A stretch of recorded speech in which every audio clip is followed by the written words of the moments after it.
Okay. Good morning. It is maybe 9:30 in the AM on Tuesday. Is that right? Yeah, I think so. Tuesday the 21st of April 2020 in the lunar cycle Sspopiikimi, the end of this lunar cycle. And I'm out here at Sspopiikimi, where I just finished my walk and talk with Carol. And as you can hear, it's very windy, or relatively windy here, getting it in bursts. And this coot, Ecological, is the new face here today. The new migrating face that's come in.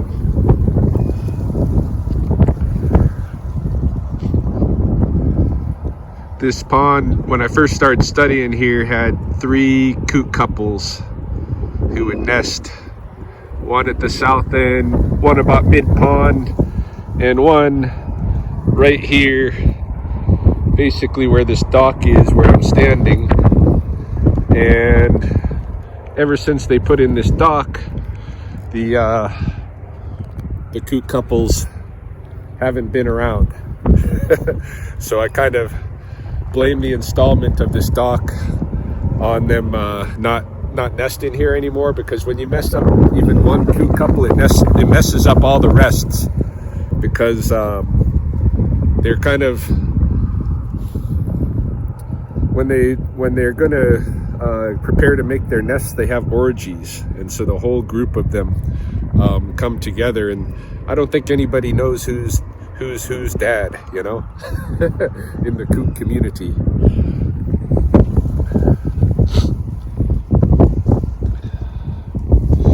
Anyway, really nice morning, and it's probably gonna get warm, and I might go look in at some of the rattlesnake dens later, but I have a bit of work to do this morning.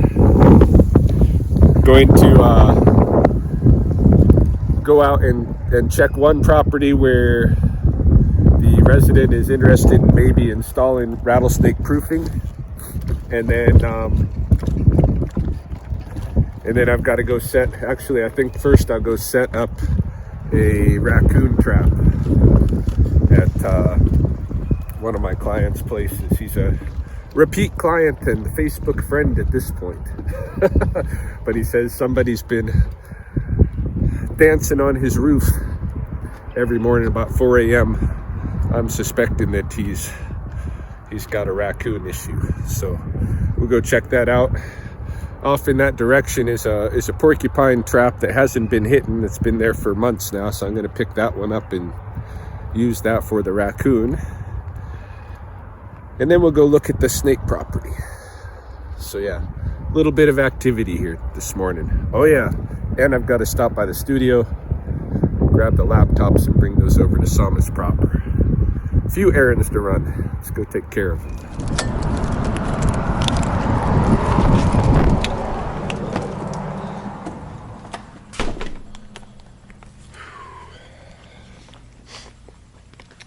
The studio. I miss our crew. I miss having the daily round here with the artisans. It's lonely now. I'm ready for this pandemic to be over. Anyway, I'm here to get a couple of laptops and bring them to Sspopiikimi, Maine.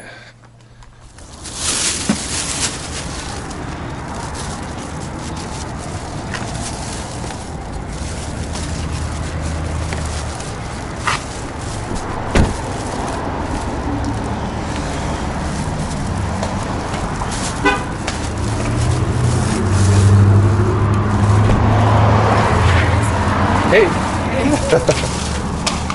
bringing goodies? I'm bringing a bunch of laptops. Oh, thank you. I'm so excited, Anita. I need a laptop. Should I call Ryan? And then I hadn't heard from her, so. She told me just to bring them all over, so I got a I got a whole stack of them. Excellent. Thank you. Thank you. Oh.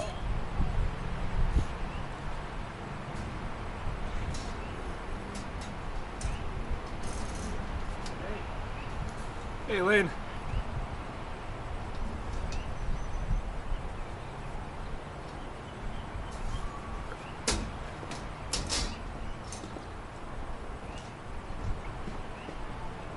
How goes it?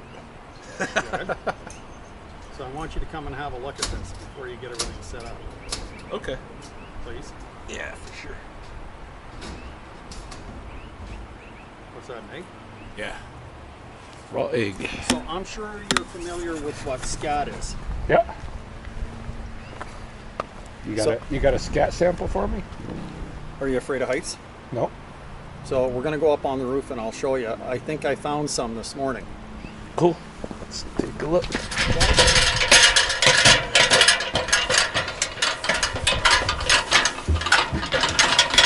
That ladder will not slip because of the... Oh, yeah. Take your time. I've been up and down here 1,000 times, so. And then just, yeah. There you go.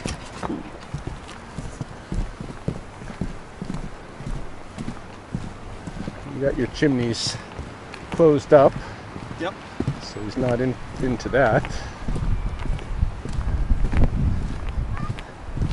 Right here.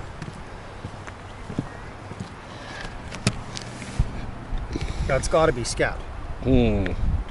No? No, I don't think so. What is it? I think it's from your. Let's see. No, I think it's from your trees. I think it's you've got this tree here. I think it's the seed. No, it's not. No, hey. Huh. 'Cause it looks like I'm gonna get gross here. Working with my hands. Yeah, see, it's got a central stem. So it is a seed of some kind. Yeah, it's some kind of seed pod. I think it looks like birch to me. Okay, well, maybe it is. Yeah. I just don't remember ever seeing anything like that off the tree. We got another birch back here. Uh huh. So if it is a pod, then Yeah. of course it could be blowing off of that That's true. and into here. So Yeah. okay. Yeah, that's what I think those are. Is Okay. birch. So you see, he's got quite a playground up here. He does, but why is he up here? Why is he up here? Yeah. So I want your opinion. Uh-huh. What you think? So we think he's coming up one of these trees, He's definitely getting up via a tree. Yeah, and these make sense. but like if he gets on that, right? Isn't he going to pull that down? Yep. So how does he get up here? Does he climb up on one of the? And I know we're guessing here. Yeah. Yeah. Well, he's going to be a heavy. If there's a raccoon or a porcupine, he's going to be too heavy for these light limbs. And that's why I can't figure out how the hell he's getting up here. So do you think these are little skid marks, paw prints? See how it looks like he's sliding there? Yeah, it could be. Or is it just bird shit? Nothing very distinct, though. Hey. No. Yeah, it could just be bird shit too. Yeah. Or it could be, looks almost like resin, hey? Maybe some resin coming off of your tree. Yeah, and it Yeah, could be that's what it is. It's sticky. sap. It's resin. Yeah, it's sap. So how's he getting up? Yeah, maybe what else is that one's better.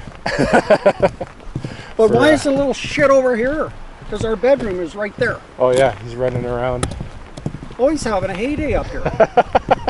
And we haven't seen raccoons for quite a while. Yeah. But Usually when raccoons are up on people's roofs, it's because they're going into the chimneys. Yeah, this would be the way more accessible, hey? you think? Yeah. We do have a resident porcupine. Uh-huh. He's quite a tank, actually. And I've chased him a couple of times. I'm trying to get pictures of him. And everybody says to me, oh, you're going to get... He he's gonna throw quills at you and shit. I'm going, okay, well then it must be a special porcupine because I've never seen a porcupine that can throw quills. Yeah, they don't. It's myth. Yeah. But he walks, People think that though. when we see him, he walks along this sidewalk here. Mm-hmm. And I was up late one night, and we've got a motion light right here. Oh. The light come on. I opened the patio blind, Yeah. and the little shit was standing right at, looking right in the, I think he must have saw his reflection in the Oh yeah. in the window. Yeah. So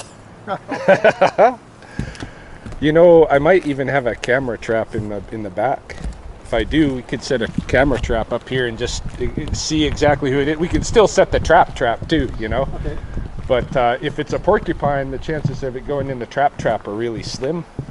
Hard to catch him. Yeah, it's really hard to trap them. The easiest way is to get them with a catch pole when they're actually on site. Oh, is that right? Yeah, but I could strap a camera if I have one with me. I could strap one to one of these vents, just looking out over your roof here and see if who Okay. we get on film. Yeah, if you want to do that. Yeah, And where do you think we should put the trap?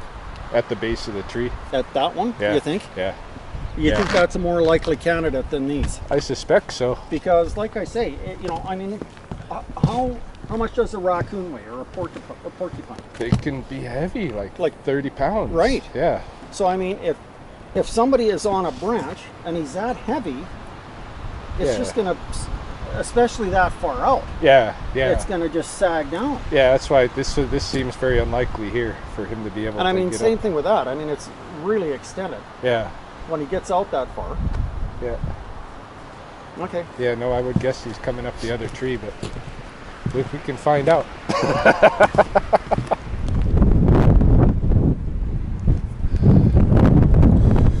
Right, I'm here at the residence in Mountain Meadows where they're interested in exploring snake proofing their backyard.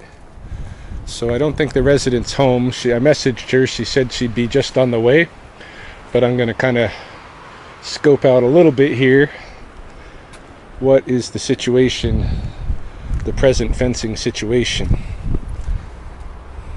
Okay, she's definitely got a nice enclosed space. I don't know how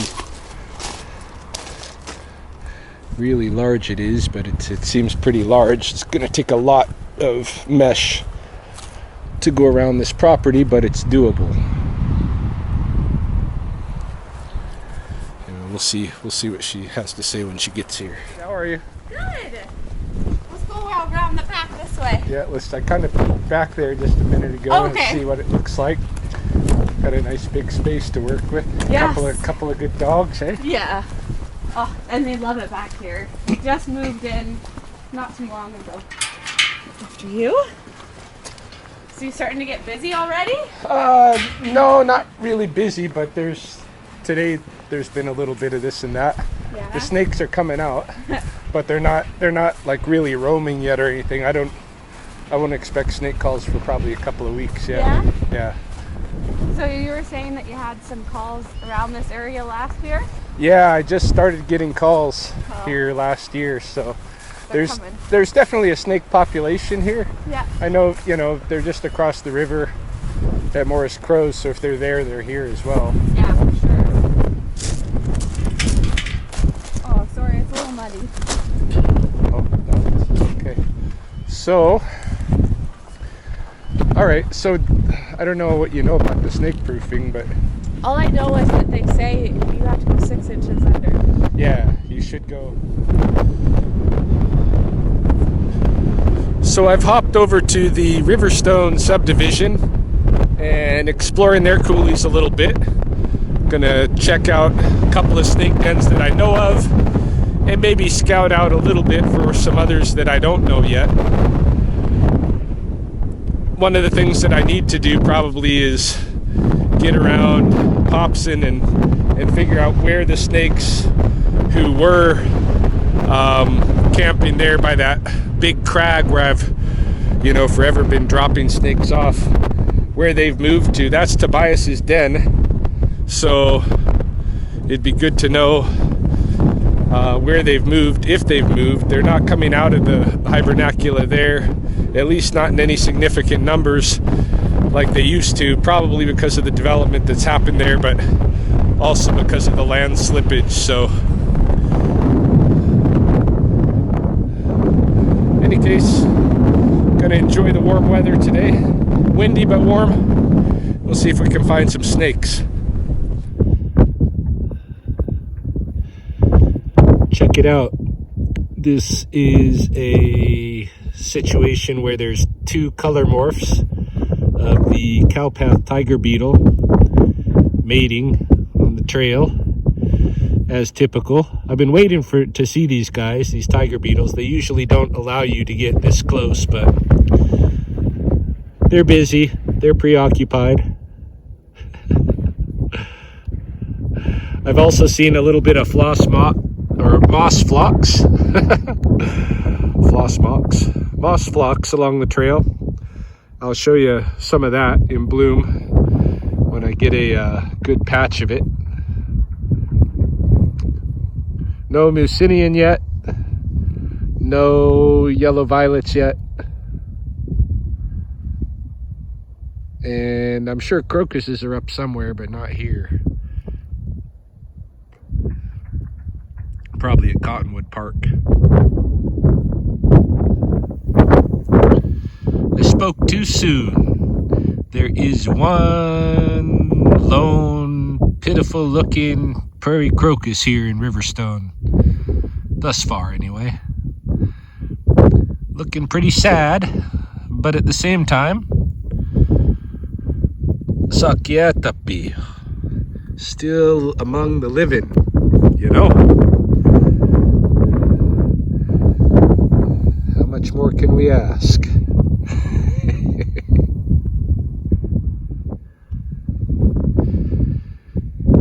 And here I have found the mucinian.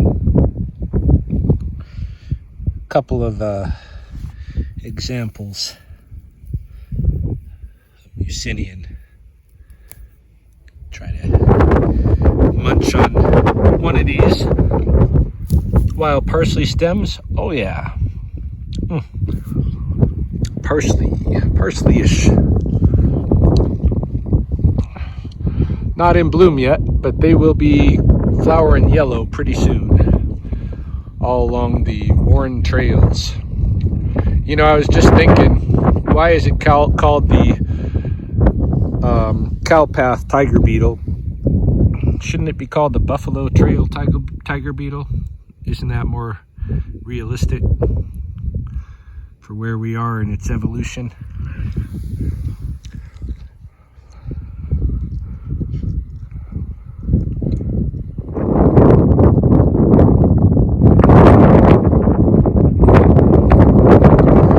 Now the truth is, you don't have to travel all the way to the jungles of Costa Rica to find ants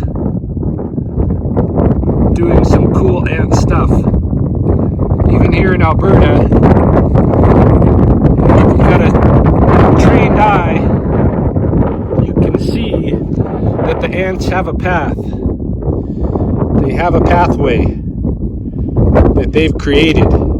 That's an ant road right in there. Just that little bit of color difference. Extends, goes down this way.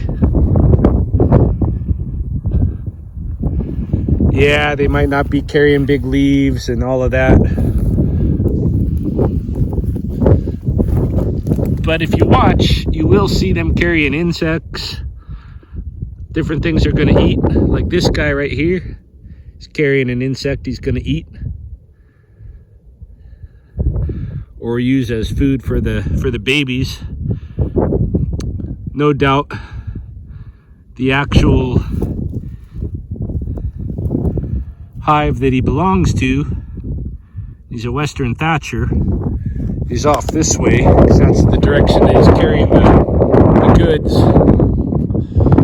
Ah yes,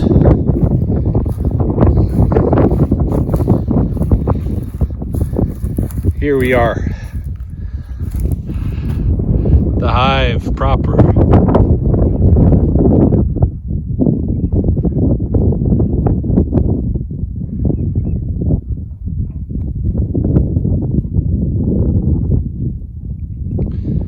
Busy, busy.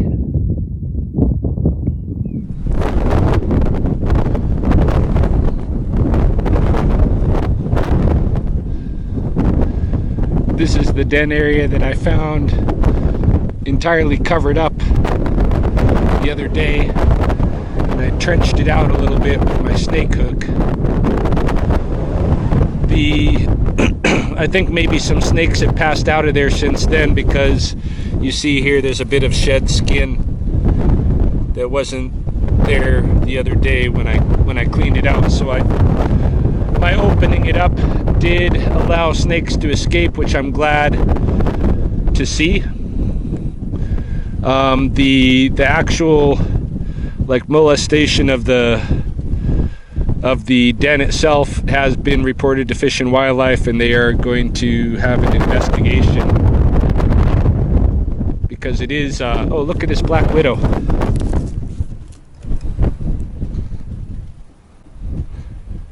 It's just got an ant there.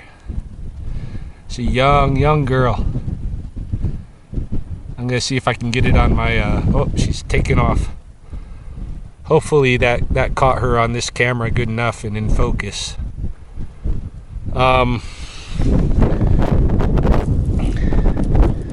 Oh, there's another. That's not a widow though, that's somebody else down there. But yeah, I'm glad to see a snake came out. There's a bit of shed skin there. There's a bit more right here. I don't think that was there the other day when I excavated to allow them room to move. So I'm hopeful that some snakes got out of here, and I'm not too hopeful, but if anybody has any clues as to who may have, you know, if you've heard your friends brag or whatever, or your neighbor that you're acquaintance with, but he's not really your friend, but he bragged about filling in the rattlesnake dens at Riverstone, let Fish and Wildlife know, let me know, and I'll let them know, because I want to find out who's trying to close in the snakes. We watched your video the other day. Yeah. Pretty exciting that they're out. Yeah, they're out. It looked like one has passed out of the den that was closed up over there. Like Oh, no. I kind yeah, somebody buried the one on the north here. Oh no. Yeah, but I trenched it out. Yeah. And it looks like a snake has come out, because there was some skin castings and good. stuff that weren't there. So he was able to get out? I hope so. I don't know, someone would do that. Yeah, I hope so. Oh good. I don't know, but there's a bunch of dens like kind of down in the bottom that people don't know about, that are featured, so. Good. I'm glad you Yeah. don't. Yeah. Because we always get them. Usually we see them. We don't see them this time of year. We usually see them in September. Yeah. Like the babies. We Yeah, always it's get the babies. That's what I was gonna. That's why I was gonna comment on this video. I think this house has gone up over. We never did figure out where those babies were coming from, and This way. they were somewhere in that lot. Oh yeah. And the kids weren't allowed in that lot. Yeah. Anytime from what was it, September to October? Like you guys can't walk through there. Yeah.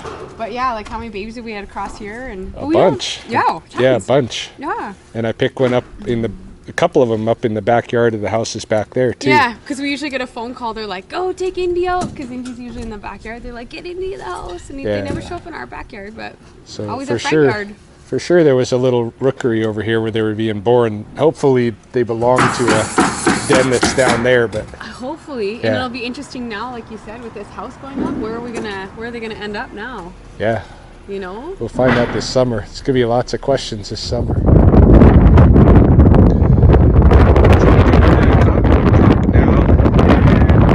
Standing here beside Mandy's den, quote unquote. But as you can see, it's still occupied by the one large male. Super windy.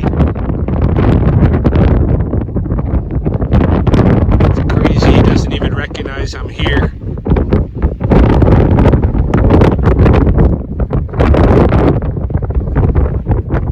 See who else is around.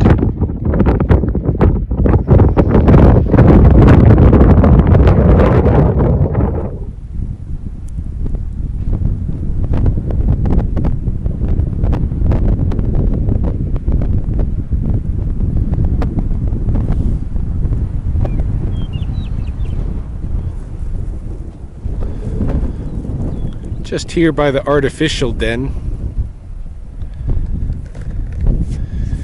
which I no longer have a key to.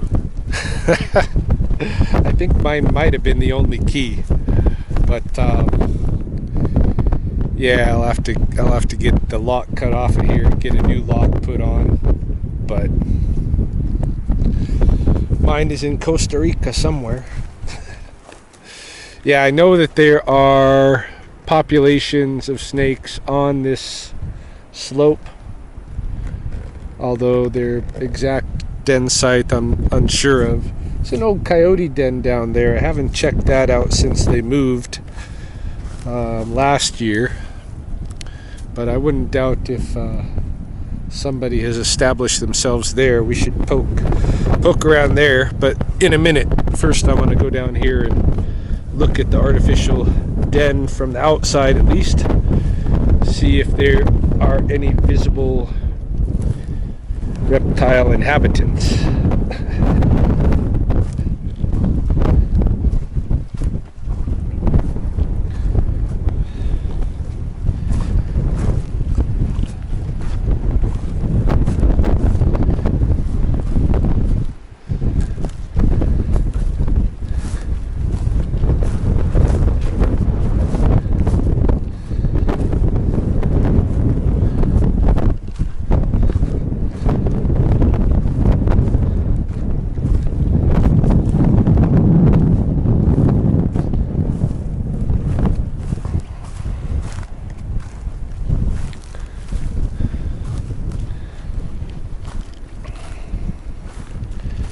Alright, so from this angle, we're basically above, well now, right above the artificial den, which is built into the coulee slope here.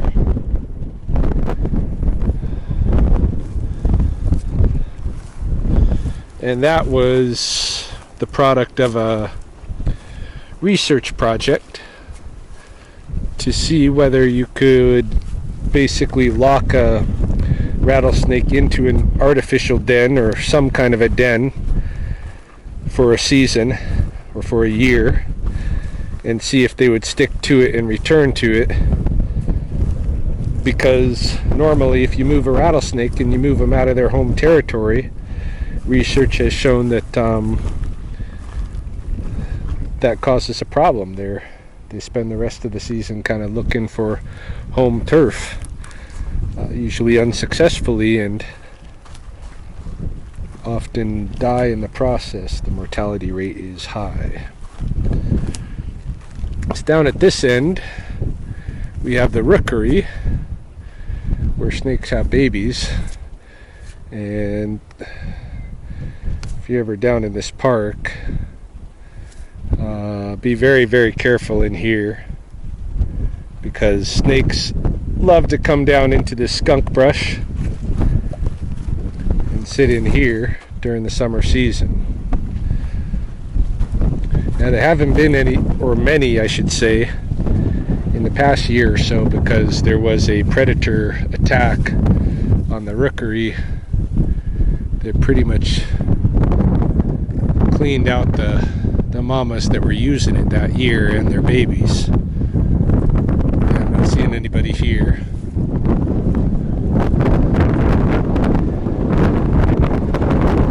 Just looking in from this angle, there are several entrances to the den. You can maybe see a green pipe there. There's another potential entrance. There's a black pipe next to that. And then up there by the logs, there's a opening. Several openings to the potential openings to the den, but I'm not seeing any snakes, and it's not surprising. I don't think many snakes actually use the...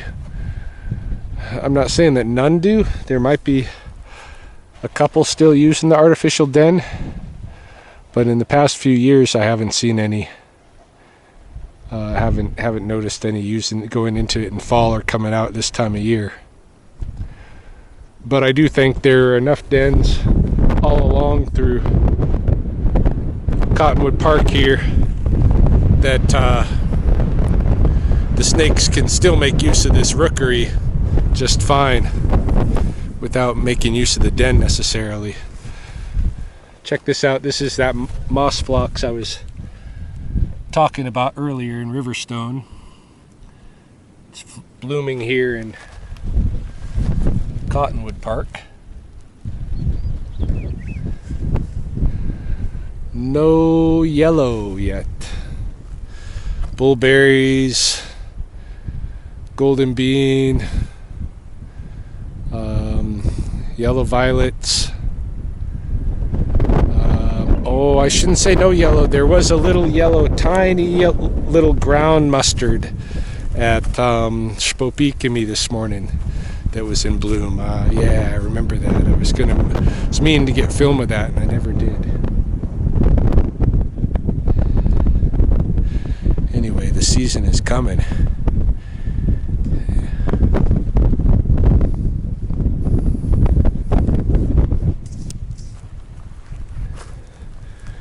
Coming up on that old coyote den now.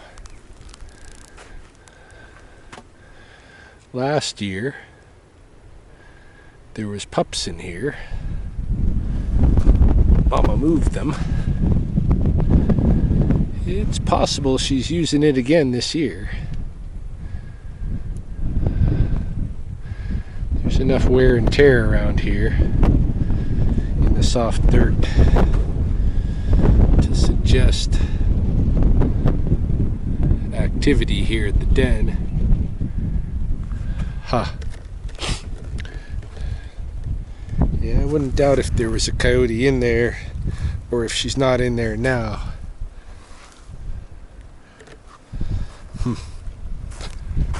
Interesting. Yeah, I don't know this. I don't watch it enough to have a bead on the coyote dens. Any of the coyote dens. Coyotes, you know. Coyotes are tough. Tough to locate. It's doable, but it's about the same kind of task as trying to find a mallard den, unless you get a situation like this, which you can see from a distance, you know, the dig out material. That simplifies things.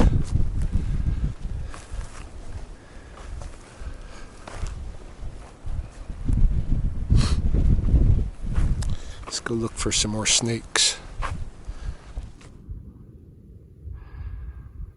Look at this. Yellow bells are up. And this is a little community going up this slope that I hadn't known about before.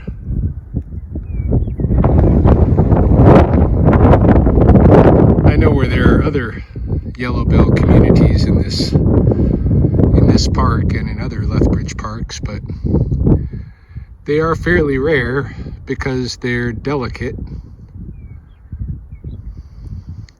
meaning that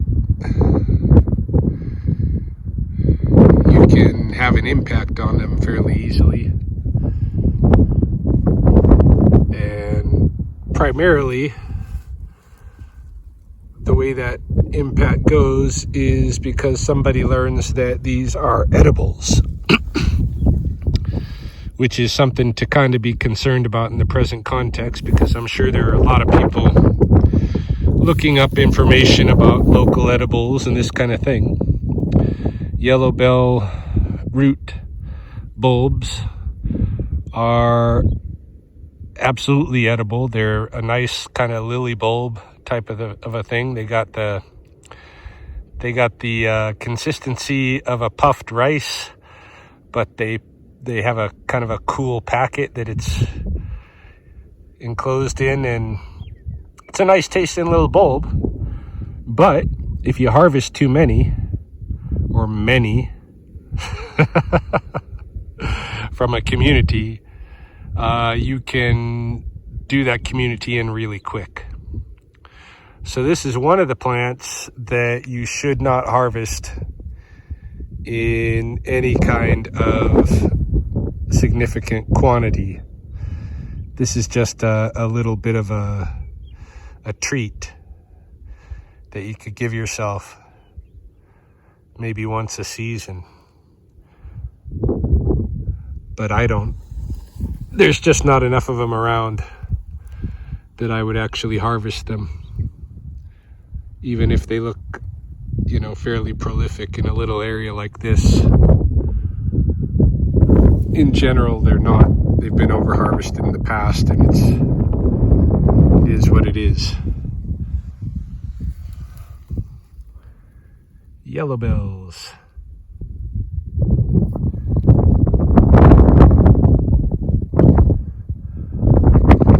Look at this beautiful pile of rattlesnakes. Not going to pan out at all because I don't want you to be able to see the surrounding location.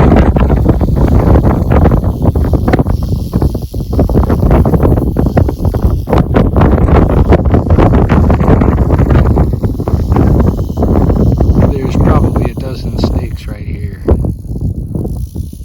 all bound up together.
Aware of this if you're just hiking around in the coulees because you needed some fresh air from quarantine and you're not used to this environment. Hopefully you'll stick to the trails.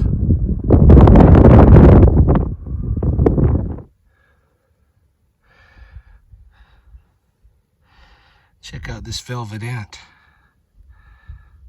It's kind of a wasp, actually. I've picked them up with impunity in the past, though apparently they carry a pretty big wallop.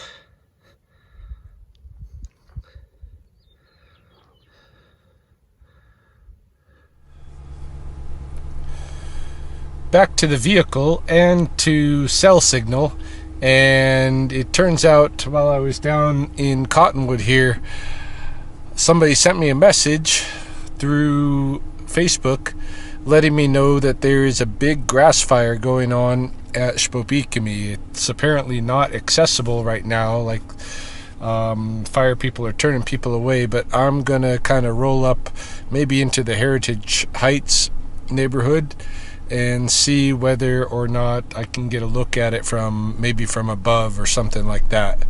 So let's go check out what's going on. Sspopiikimi is on fire. Just up on the bluff here, behind the Heritage Heights subdivision, and approaching the high level bridge, I can see a smogginess to the air behind the bridge. It's definitely been a fire. They may have already put it out, hoping. Although, it's not to say that a little bit of burn down in this area would be necessarily be a bad thing. It's needed if it's not going to be grazed once in a while. But the threat is that we neither graze it nor burn it, and so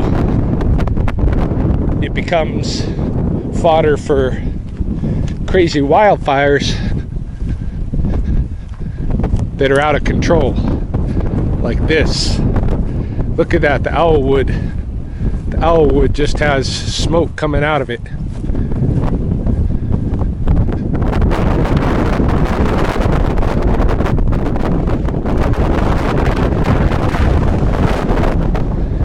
Once we get over this bluff here, we'll be able to see pretty much clearly what's going on. High wind, sorry.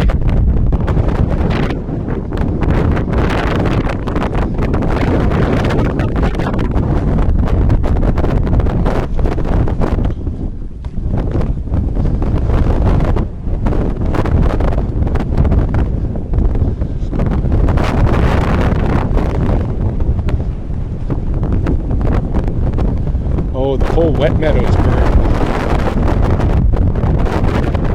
The whole wet meadows burned. Wow.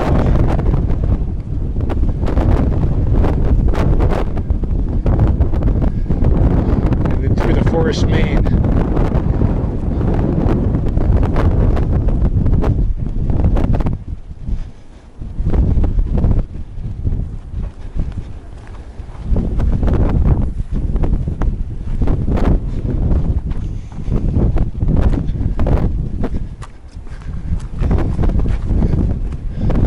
Still on fire. It's just approaching the duck blind down there. I can see it. Probably going to switch to the iPhone so that you guys can have a closer look. But yeah, Sspopiikimi is burning.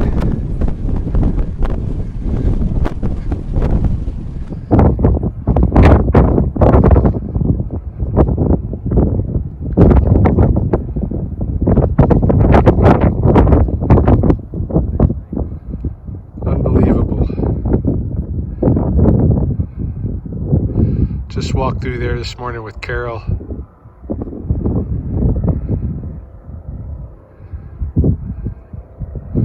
The whole thing's on fire.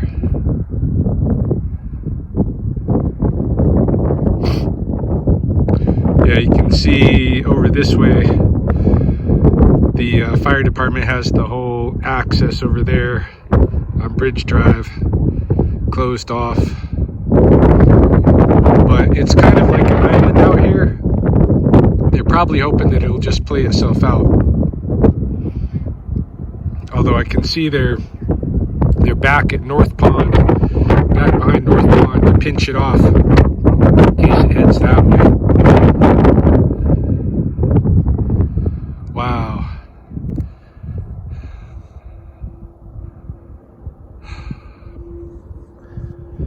And, you know, obviously human caused, right?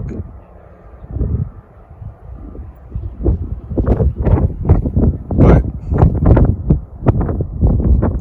I don't know what to say. There it is. Sspopiikimi's on fire. What a crazy day.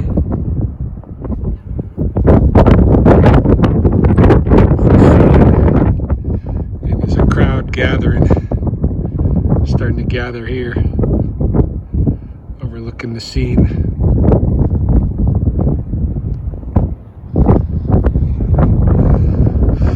We'll see how far it gets.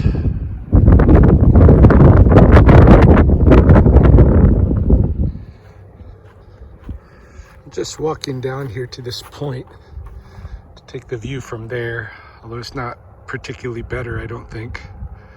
The flame has almost reached the duck blind, burning its way through the forest main.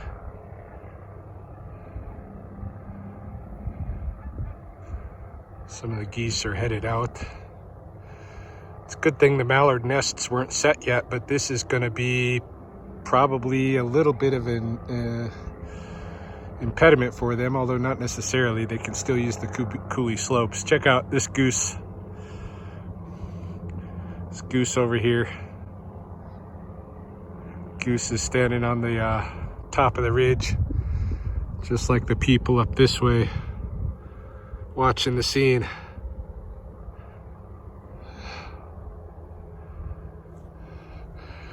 Yeah, man.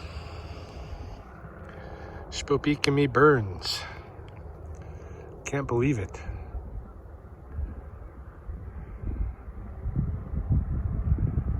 Wow. Yeah, closing in on that duck blind now.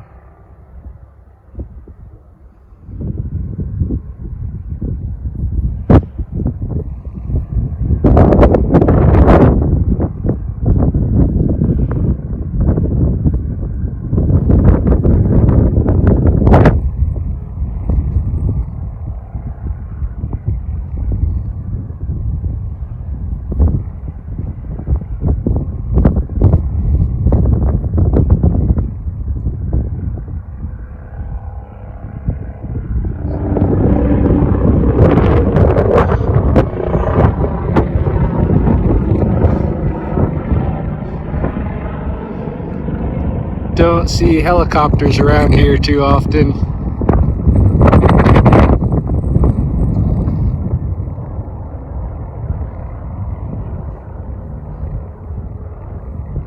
Obviously here for the fire.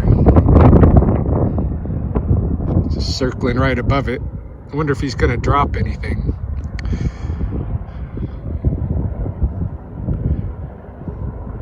Or is it just a news chopper?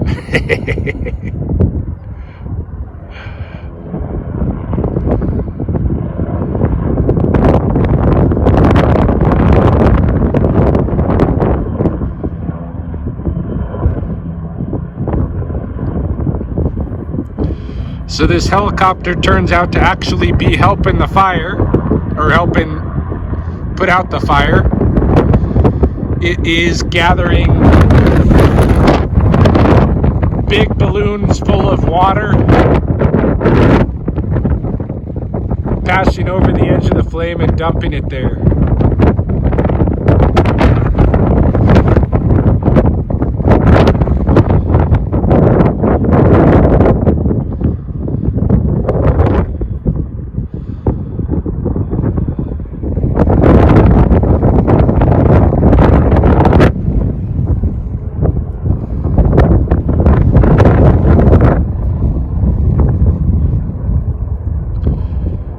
It's just gonna go dip that bag in the river again right now.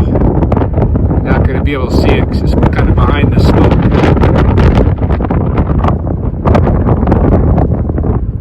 The bag is in the river. And now is being lifted out.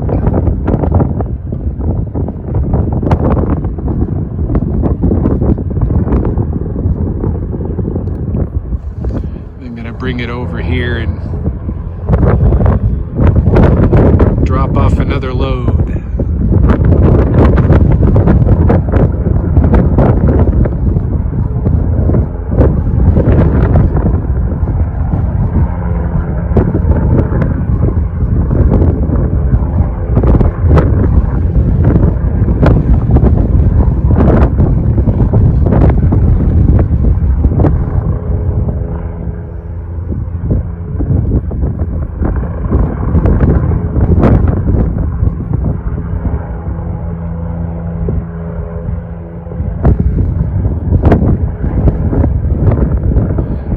I can't even see where they're dumping it in now, but there must be a hot spot right there.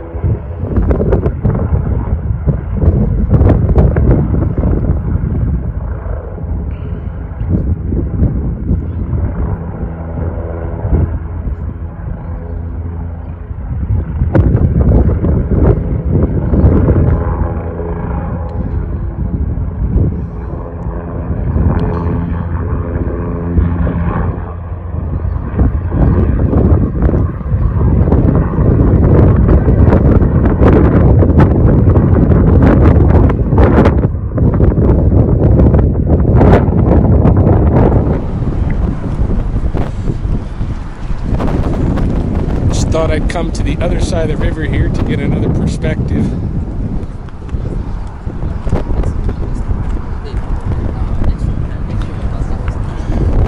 I was hoping the helicopter would still be flying so we could get some footage of them dipping in the river right here, but I think they're done.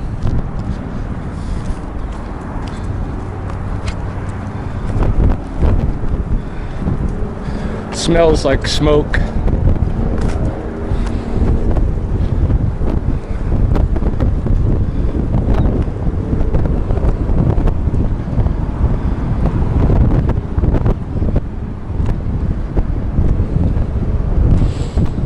Yeah, it smells like cottonwood smoke.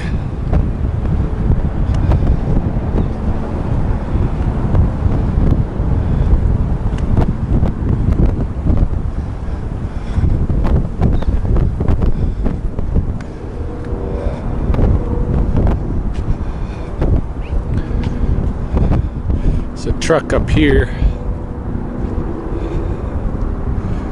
I think they kind of just directed it to stream to the river and play itself out.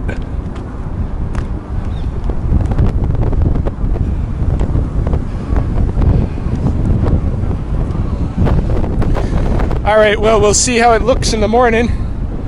I'll do a 7:30 a.m. live stream YouTube cast, and we will go through the burned out Sspopiikimi forest main and look at what the results are in the short term.